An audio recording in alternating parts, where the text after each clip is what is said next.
For me, I think there were three immediate wins here.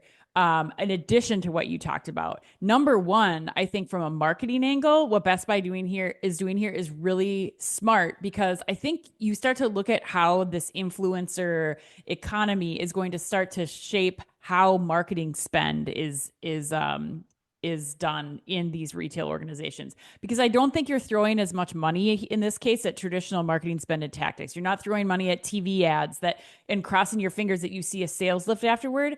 The best thing that brands can do right now to stay relevant, to increase awareness, and to market is to create content.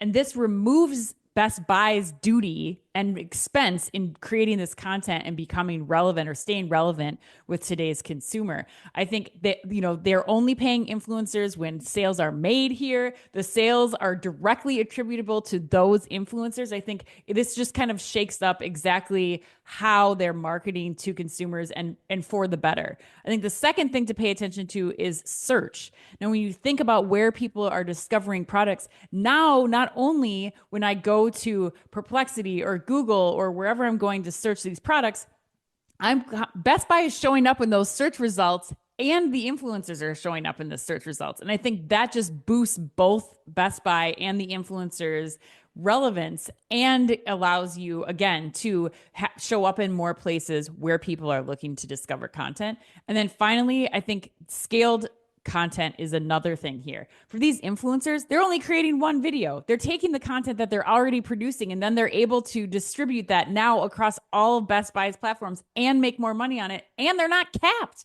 They can make, this is endless possibility for them as influencers. So I think those are three areas that I'm really keen to follow, what Best Buy is doing, what Dick's Sporting Goods is doing, and just kind of how this whole thing evolves and what that does to our industry as a whole.